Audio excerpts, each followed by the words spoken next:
This is tutorial number 72, and it covers how to use the circular pattern feature within Catia v5. To start off, open up tutorial part number 72, which is located on the DVD. Now, to find the circular pattern feature, you have to click Insert, Transformation Features, Circular Pattern. So to use a circular pattern, what you need is a feature. So in this case, either a extrude or a cut, and then you need a axis to rotate it about.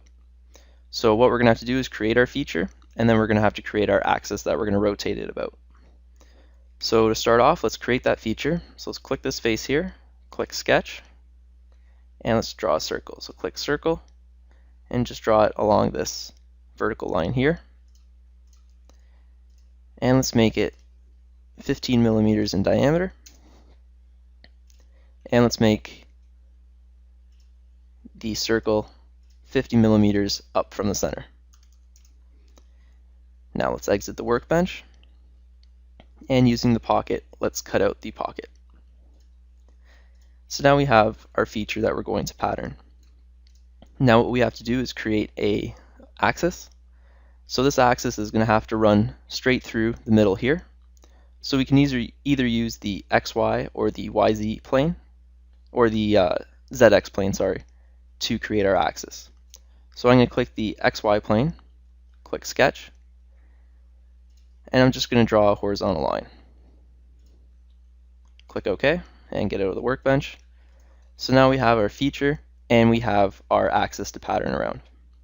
So let's make this pattern. Let's click Insert, Transformation Feature, Circular Pattern, and now we're going to have to choose our object and our reference direction. So for the object, let's click on it, and you're able to either click it in the part, or you can click it in the tree. So I would suggest clicking in the tree just because it's more precise. So click the pocket one, and for the reference element, click the axis that we just made, so the sketch.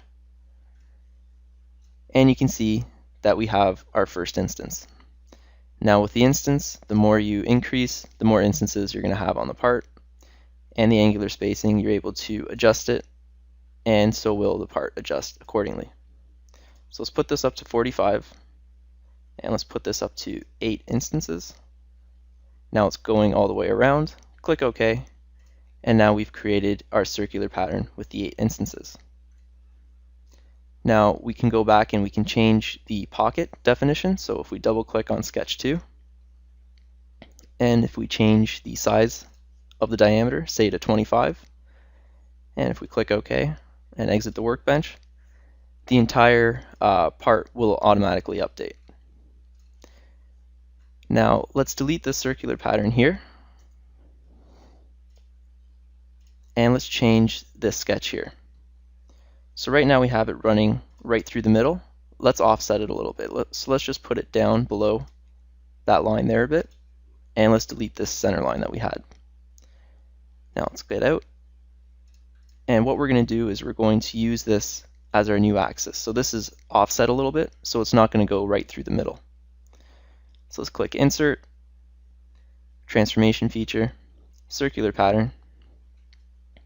So let's select for our current object the pocket, and the reference direction, we'll choose the sketch.